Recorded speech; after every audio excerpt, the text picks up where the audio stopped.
This is Ed Hitchens with Energeticcity.ca, and this is the Community Roundup brought to you by Brad's Furniture and Appliances. Today we're at the Kiwanis Performing Arts Centre in Dawson Creek, and we're joined by Executive Director Johanna Martens. Johanna, nice to see you.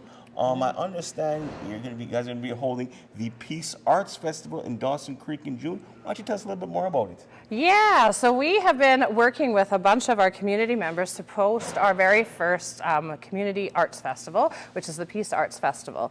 And what this whole event is it's a big celebration around the arts and everything and anything arts.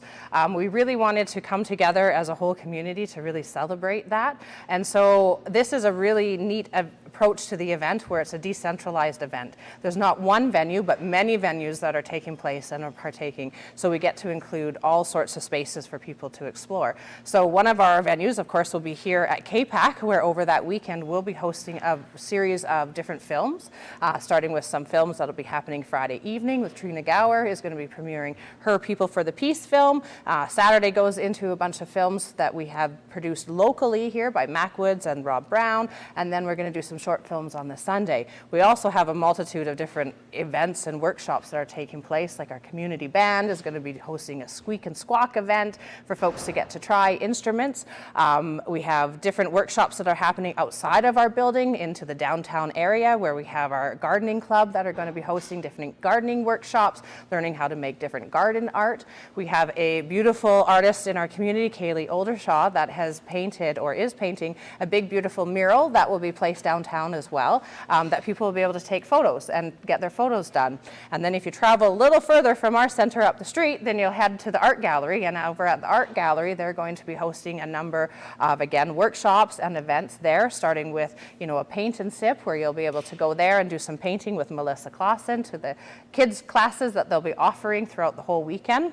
We also have something really exciting and never done here, which is a raku pottery firing. So our pottery group that's in the community has been hard at work at building an outdoor kiln, and this is really cool. So in our NAR park, which is right in front of the art gallery, they're going to put this big kiln out there on the Sunday of our festival, and people will be able to watch live firings of pottery, which is really cool. So they get to see the whole process, and then they'll get to see how that all comes out. So again, that's some of the events that are happening here around Dawson, and there's a number more, but we are also heading north to Rolla, where the Rolla Hall is partaking in the festival as well, and they'll be hosting on the Saturday macrame workshops for people to sign up to, and then into the evening they have a live music show that they'll be putting on that's free for the community with safe rides home from there. But again, we wanted to include as many different aspects of art and get people involved, so we also reached out to our artist community to see who would open up their studios for folks to be able to come and tour their studios. So we have a number of local artists that have agreed to open up their personal studio space. Carl Matson is going to have his space open, and so he does welded art. You'll be able to go out to Rolla to tour his space, as well as Donna Kane, a really well-known author and poet, has opened up her space where she'll be doing readings out at her property there. So again, a whole number of things are happening all around the community. So all I can say is don't go out of town, stay here for that weekend, because we have so many free events. Some of them may be ticketed, but there's tons of opportunity for everybody to get involved. So it's not just paintings and sculptures. No, okay, no. All right. So when this is the very first one. So when you conceptualize and undertaking events such of this magnitude, what kind of planning goes into it?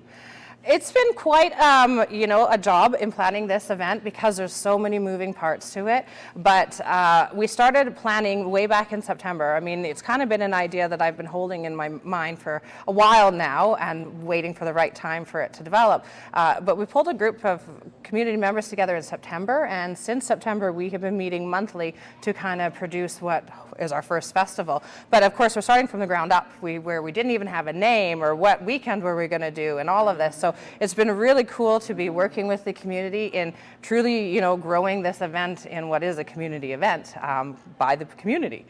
Yeah. Okay, so according to the website, there's a lot of there's an emphasis on diversity and inclusion, and coming into your lovely Performing Arts Center, you can see different walks of life, different aspects of different communities. Mm-hmm. How important was it to have that kind of emphasis on diversity and inclusiveness in this arts festival? Yeah, it's huge for us. For me, I think it's down to significance and belonging, that people want to find that, are looking for that. They want to belong to a community. They want to belong. And, the common language that we all speak is through art, that everyone can express themselves and it's accessible to them. So it's very much, top of our minds when we're thinking of this event, that we want everybody to be involved in it at whatever capacity that people can give. So that's why we have lots of events where you can contribute your own art to it, or you can watch people create their art. But again, being the first year, we really want to grow from here. So in our next coming following years, lots of ideas are already percolating on how to get even more people involved and more community groups. Okay, so yeah. where can people find more information about this event? And is there anything else you'd like to add? So everything we're directing towards our website, which is peaceartsfestival.ca. That is the place you will find the full event schedule and then links to all of the event information that you might need if you're looking for maps to where to go, because again, we're not in one location, we're many.